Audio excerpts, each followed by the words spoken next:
whether you like it or not, the world sees you as a millennial. And right now the world is wringing its hands going, oh, what are we going to do? What are we going to do with these lazy people? And what's good news for them is that you are going to all be able to get along just like they ended up being able to get along. But you need a little help.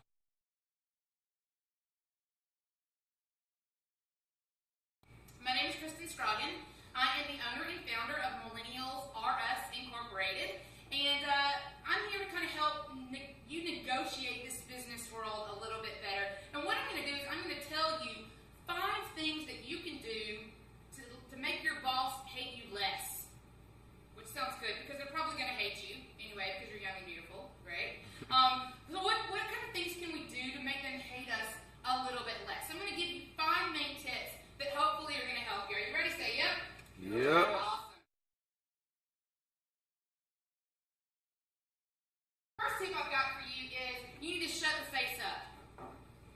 I didn't say a cuss word. I said you need to shut your face up. One of the big problems that everybody has with millennials, your parents, your boss, your whoever, hates is that you roll your eyes all the time, right?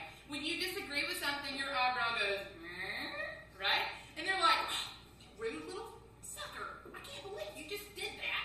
I am your boss. I am in charge of you. You should not be allowed to roll your eyes at me. And the problem is that you are completely and totally oblivious to the fact that you're doing this. This actually comes from the fact that you interact with technology all the time. You get an email you don't like, you talk to the computer, right? You go, oh, you're so stupid. I hate this teacher, right? You do something silly like that, and there's no fallout for you. You can be as ugly as you want to that computer screen or that cell phone or whatever it is, and there's absolutely nothing that comes back at you. The problem is that every time you do that and you have a bad reaction or you disagree and there's no retribution for you reacting physically with your face, it trains your face to do it more often. So one of the things I would really invite you to do is tell yourself when you disagree, I need to keep my face still. I need to keep my face still.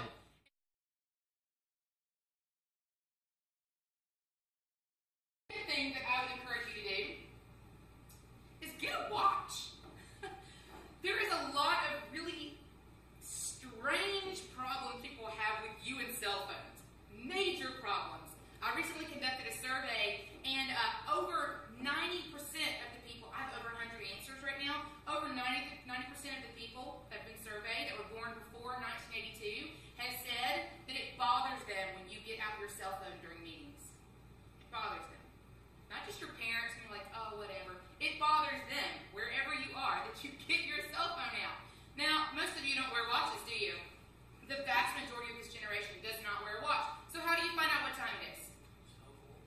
You whip out your cell phone, right? Absolutely, you whip out your cell phone. So that's going to be a big problem for you. So get yourself a watch so that you can find out what time it is. It's an easy thing you can do to make people hate you less.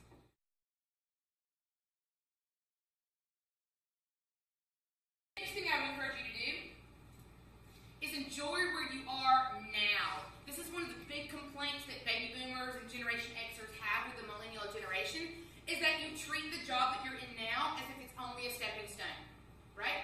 I'm only going to do what I have to do so that I can get to the next place that I want to go. You've got to remember, this is their dream job. For some of these people, this is the company they built. This is the place they always wanted to work. And for you to come in and act like this is nothing more than a stepping stone for you makes you seem disrespectful. Can you understand how that would be? If you had somebody come in and act like I'm only going to give the minimum today because I'm going to get paid whether I work hard or not, it would really bother you if that was your company. So you need to treat every single job that you've got as an opportunity to do your best, to learn every single day. Stop looking so far ahead and start thinking about what do I need to be learning from these people now, and don't treat it like it's just a stepping stone to get where you need to go.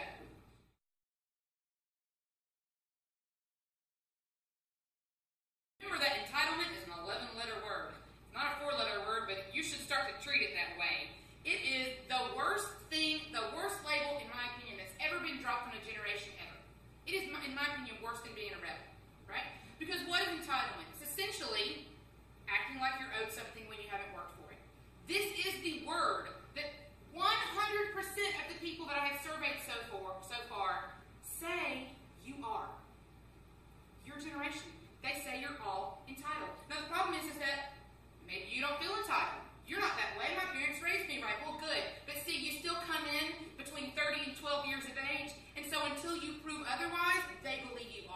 So you're already fighting against a stereotype. So you need to really think about that. So just so you can find out, here's some of the things that people are saying about you. I'll let you take a second and read that.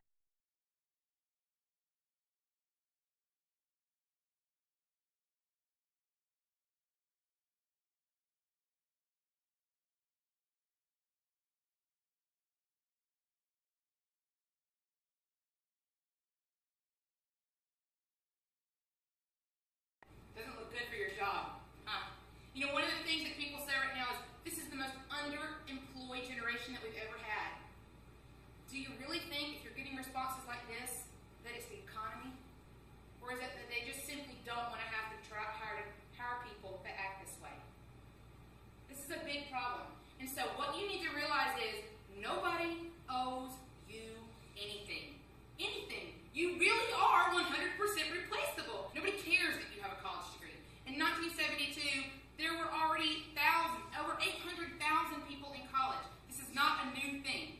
Okay? They all have college degrees. A lot of them do. They're not impressed by your degree. You've got to work hard to get what you want.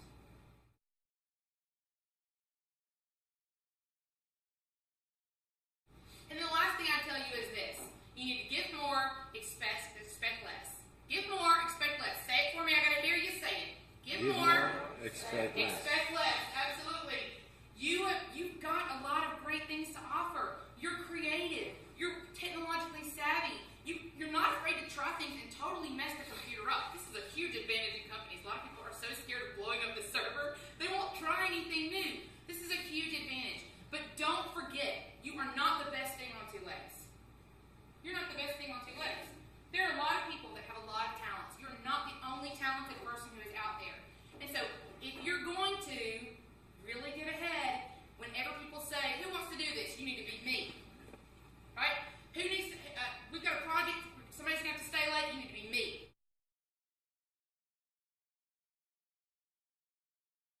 So, here's what I would tell you. I've given you 5 things that are really going to hopefully help you make your boss hate you a little bit less. You need to do things like shut your face up, right?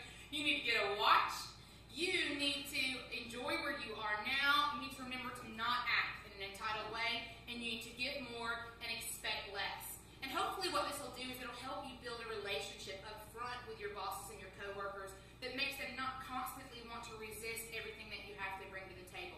But remember, you decide if you fit the stereotype. Everybody's going to think of you as a millennial, but you need to go in and prove to them